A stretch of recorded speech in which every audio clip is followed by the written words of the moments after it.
دا سړی سرور جوادي نومي د محالي اورګانونو د پالیسۍ مرستیال دی. دې ورځو کې د لوی بابا یعنې ستر امپراتور احمدشاه ابدالي د وران شوي کور د رغولو مکتوب وروړی. سړی چې د بابا له نوم سره د ستر امپراتور لقب لیدلی ویلي دي چې زه احمدشاه بابا د امپراتور په توګه نه پیژنم. لاړ شئ او له دې مکتوبه د امپراتور کلمه لرې کړئ. د اطلاعاتو کلتور مړغوږو او چوکۍ ساتو چارواکو هم دا کار بې له کوم غبرګونه کړی.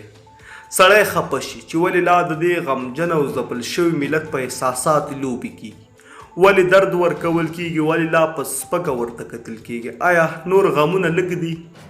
په هر ملک کې دولتي چارواکي خپلو تاریخي مشاهرو ته په دومره درنه ګوري چې ان د ورځې چارې د هغوی انځورونو ته له کتلو پیلوي. په هغو څو محدودو لحظو کې د خپلو مشاهرو د کارنامو یاد تازه کړي. زه د لوی بابا د هم شان او هم دوره مثالونه نه درکوم، صرف دا د تیرې نږدې پیړۍ مشاهرو ته چې ځینې سیاسي او ځینې نظامي د وخت لویان نغو ته کوم چې هغوی چې د خپلو ملتونو باباګان ګڼل کیږي.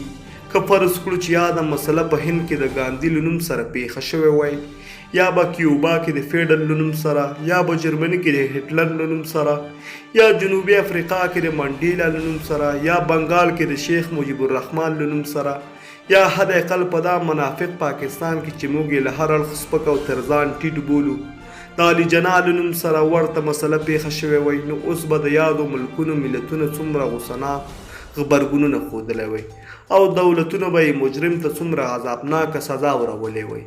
تاسو به هغه وخت لیدلی وای، خو دریغه زمونږ که له یو لوري دولت له بلها کمزورۍ وډک دی، بل لور ته مو ملت هم خپل غوسناک غبرګون د څو محدودو ساعتونو لپاره یوازې تر فیسبوکي شعارونو او پوسټونو رسوي.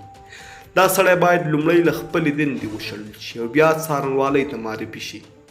تاریخ او لوی بابا ته د سپکاوي په اړه باید داسې سزا ورکړل شي تر څو بل مور راوړې د داسې غلطۍ او لنډغرۍ جرأت ونه کړي. له حکومت څخه مو د ملت همدا غوښتنه ده چې لنډغر ته باید سزا ورکړل شي.